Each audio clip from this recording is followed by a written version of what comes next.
Céline Bernardi, bonjour. Bonjour. Vous êtes conseiller en propriété industrielle et mandataire en brevet européen chez Lavoie. Et nous allons parler aujourd'hui de la gestion de la propriété industrielle dans le secteur des biotechnologies et de la santé. Alors première question, quelles sont les problématiques des brevetés au moment du dépôt du brevet ? La question à se poser quand on est potentiel breveté, c'est pourquoi je souhaite déposer un brevet. Dans le domaine des biotech et de la santé en particulier, le milieu est très concurrentiel.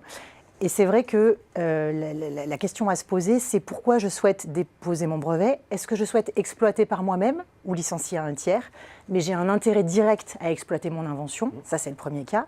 Ou est-ce que je souhaite déposer des brevets sur une technologie sur laquelle j'ai travaillé à un moment, mais je ne souhaite pas forcément continuer, mais je veux gêner un maximum de concurrents. Et donc, c'est plus l'aspect défensif dans ce cas-là des brevets qui va intervenir.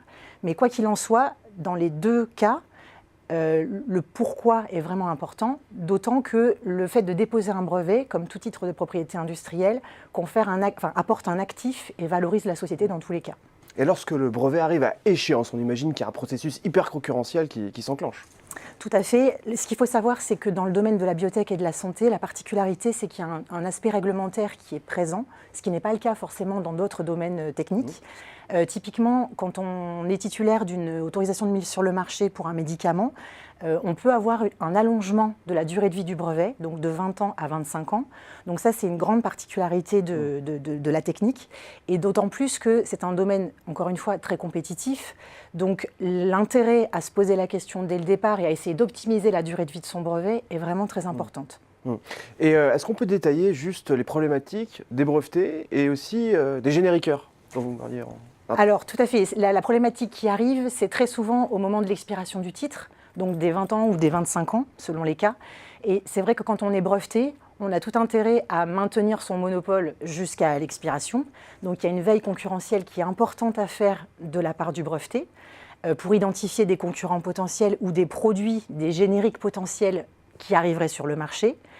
Ça, c'est pour la partie brevetée, celui qui détient les droits. Pour la partie génériqueur, donc celui qui souhaite lancer le générique, bien souvent, économiquement, il y a un intérêt dans le sens où le génériqueur veut être le premier sur le marché à commercialiser pour avoir la plus grande part de marché sur le médicament. Et du coup, il y a toute une part de veille aussi, veille brevet, pour identifier les titres potentiels qui empêcheraient la commercialisation du générique.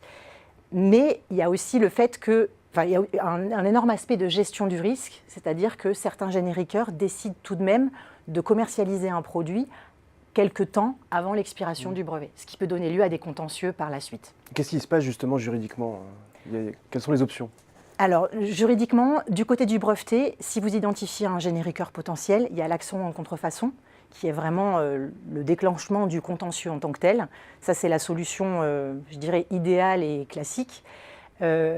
Et vous avez aussi en parallèle de ça une potentielle négociation avec le génériqueur pour essayer de trouver un accord amiable, ça peut arriver.